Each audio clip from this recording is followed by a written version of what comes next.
Yisrael in Pasuk Lamed. Zhuchavti Mavosai.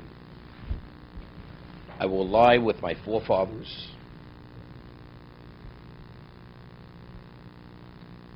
Unshosani Mitzrayim. You carry me from Egypt. Ukvartani b'kurosam. You bury me in their grave. V'yoma anochi esek dvarecho. V'yomar. And he said, I will do as your words, as you're asking.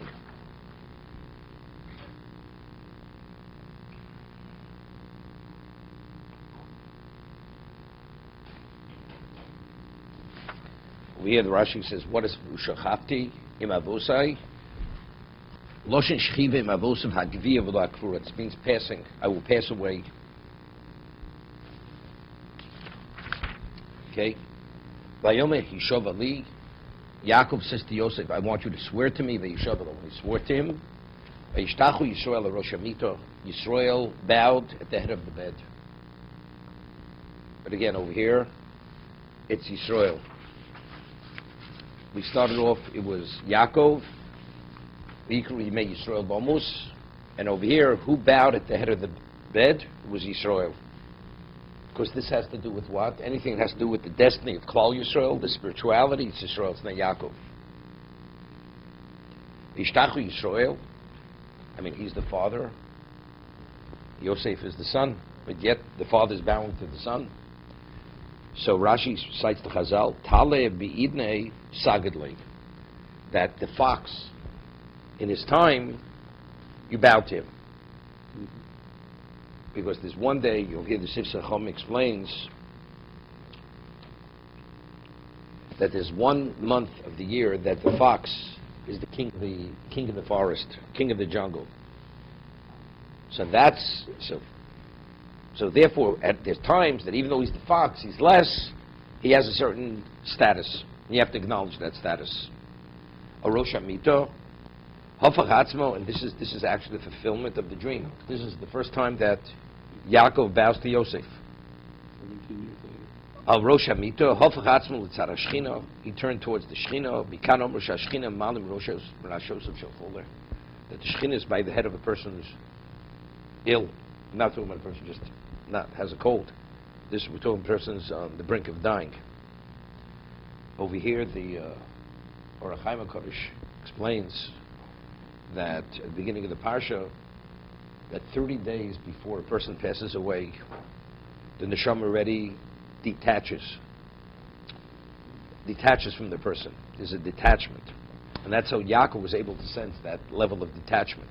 Because it says, V'yikru Yimei Yisrael Bomus. Yaakov had a sense. So therefore, Karom Shashchin Laman Rosh El Chol Davar Acher, Arosh Amito, Al Shoyse Mitoso Shleimo, Lo Hoyobo Rosho. It was like an acknowledgement that his family was what? Were wholesome, spiritually wholesome. Shuri Yosef Melechu, Yosef was a Melech, Vochi Nishba Ben Agoyim, and he was taken captive among the nations, very omid b'tzidko, and despite that, he's a tzaddik. That's why Yosef, of all the children, is referred to as Yosef HaTzaddik, right? It's not Yehuda HaTzaddik, it's not anything. Yosef, because despite the environment and the temptations and the lack of support, he remained Yosef. So Yosef is truly the tzaddik.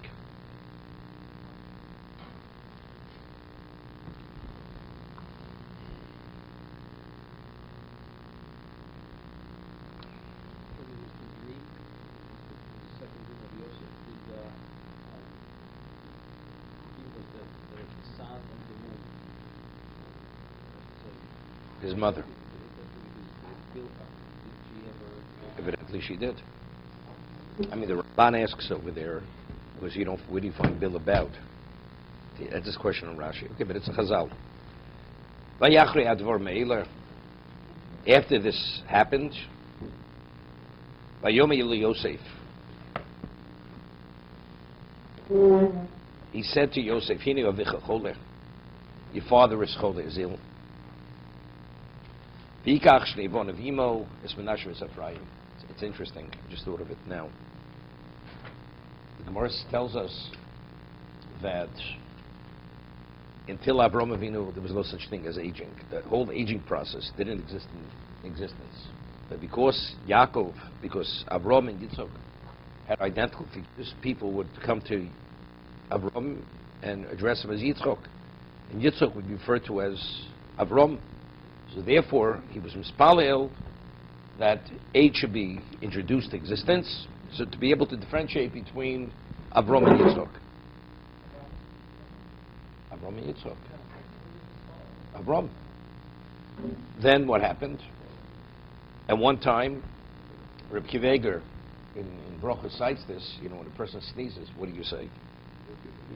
What do you say? God bless you. Sisu, you should be healed. So the Pikra Reb Lezer says, because at one time, now how did the human being become, how was he created? Vayipach Bafo. God blew life through his nostrils. So the soul was blown through his nostrils. So how did a person die at one time? He would sneeze and he would die. He would sneeze, his neshama would leave through his nostrils. As it entered, Avram Avinu, Yaakov Avinu was mispal. He says, how could a person put his house in order if suddenly he dies? A person had no indication. He was never ill. A person would suddenly die. So how could he put his house in order? So he was mispal that there should be sickness, there should be illness. So Yaakov was the first person ever to be ill. There was no such thing as illness in existence. To be able to have a sense that the end is coming, to be able to prepare. You had to give brochos, whatever you had to do. Okay? So therefore, never heard of such a thing. It's not your father is sick. This is the first time nobody ever heard, there was no illness in existence. So he was really taken aback. So if his father's sick and he understood how he became sick, he must have been mispalel. That means he's preparing.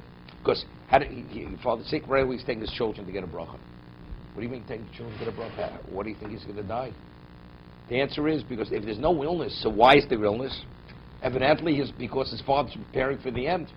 To be able to give brachas to set your house in order. If that's the case, he's taking his two sons to receive a bracha.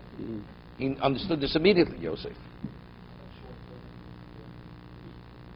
All in the concept of illness. Well, it's for a lot of things. It's to alert you. It's an alert.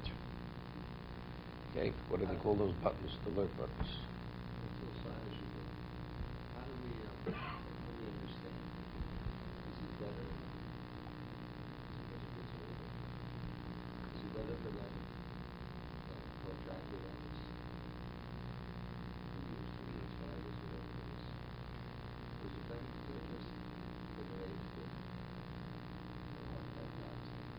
Person has a heart attack. It's sudden. Heart attack is sudden. Right? It's a Gemara. It's Gemara. What's better? What's better? In terms of the person, there's a discussion of Gemara Moed. Person who, let's say, dies in his sleep, goes to sleep, doesn't get up. So, the man had no chance to even prepare. Did he have a chance to do vidui? Many things. So a person has certain issues. It causes him to worry and to think that, he's not here forever. Person otherwise, even though people know they're going to die, but in the way they live their lives, it's like they're here forever. Years ago, person reached a certain age, did not buy a new suit. People did not buy new clothing. No, regular clothing. No, because they would actually, even the clothing they wear, they would be frayed. An older person would wear frayed clothing. And it wasn't why say to the person, because people were very, not poor, people were practical. They said, it doesn't make sense. Well, in a year he's not going to be out there. Should I buy a new suit? It's not you bought a suit for a week, because there was a sale, you bought the suit. You bought clothing for value. So if it's not going to have any long-term value, what's the point? So at least people, that was an indication people had a degree of conscience. They thought about these things. Today people, the guy's 96 years old. He's running to Barney's. There's a sale. You think you're here forever? Many years ago, I was once at a funeral. Somebody related to Howard's wife was in Bloomfield, New Jersey. And I only agreed to officiate the funeral that it was done the way I want it to be done. So, meaning only Jews could be involved with the corpse, the burial, this and that. They have to do proper kriya. And so I go. There's a former rabbi over there. Okay, and afterwards, comes to do kriya. one of the Avelims wearing like a $500 sport jacket. I said, no black ribbon. I take the razor, tear it.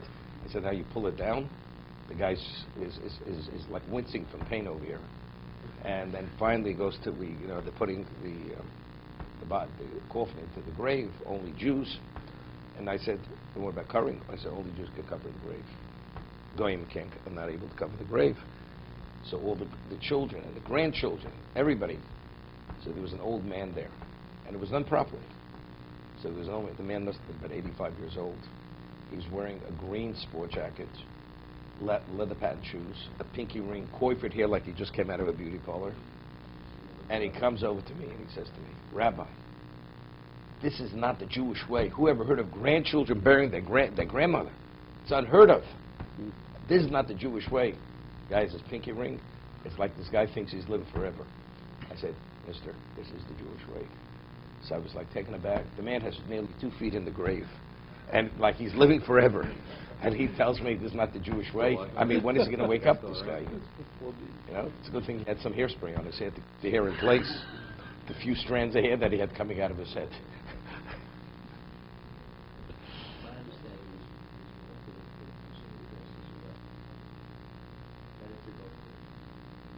Just telling you, this is a discussion. Maybe it's not. The Gemara says maybe it's not because the person is not given a chance to attend to what he has to attend to. That's not Nashika. Nashika is something else. Person dies in sleep is not Nashika. That's not Nashika. It's not Nashika. Nashika means it's not through the Malcham Avos. That's Nashika. When God takes the person Malcham, that's Nashika. No, nobody dies through Nashika. You have to be a person's question may be Moshe, Aaron, Miriam were the only ones who passed away in Nashika, or you have to be a very special tzaddik for a person to die through Nashika. No. People, it's a good thing to say at a eulogy. He died with a smile on his face, and he just finished 3 bottles of wine,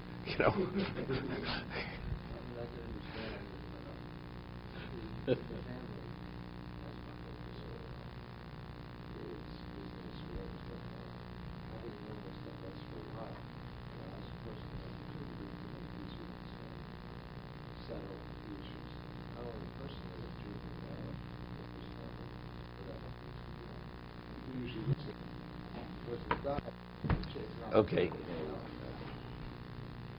Velomi Yosef, but I'm explaining that's why he's taken aback. When he heard Choleh, immediately he understood. It was unheard of. There was no such thing as Choleh. No. He was so sick. He was blind. No, he says because he was within 5 years of his mother. Oh. That's the reason why.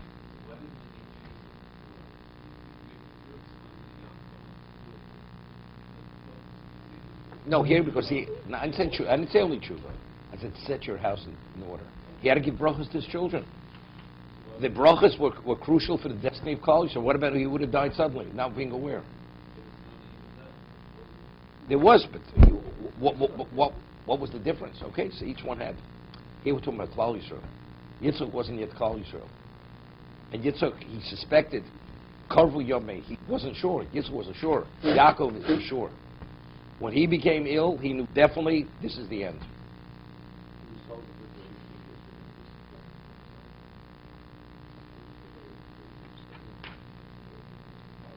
Whatever. You listen to yesterday's CD. Don't worry about it. Okay? And it's not because I'm questioning memory. I said new things about it. Okay. Shed new light on it. I just want to do this Rashi. V'yomer Yosef, echod min ha'magidim, or is a mikro kotzev, yesh omrim Ephraim. Ephraim is the one who informed his father. Why? Ephraim hoyorogel lefnei Yaakov Talmud. He would study with his grandfather. Shechola Yaakov eretz Goshen, holach Ephraim eitzel over l'Mitzrayim l'hagidlo. And when Yaakov became ill in Goshen, so he went to inform his father. Vika shnei banav imo kidei sheyavorchem Yaakov lefnei Moso. So again, chola means he's dying. So he immediately takes him to his children. They should be blessed before he dies.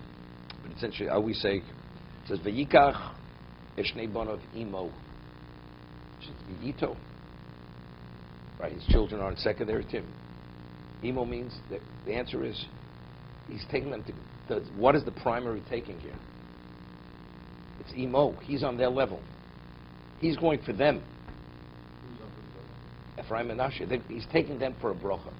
Ito means you're only coming along for the ride. Right? Why did Noach's children, why were they worthy to go into the Teva? Because it's Ito, because he was tzaddik. So it's always the primary person, the secondary person. There as primaries, Yosef. No, they're going to be the recipients of the bracha. What's he bringing them? They're the object of the bracha. So therefore it's Imo, it's not Ito over here. To be continued.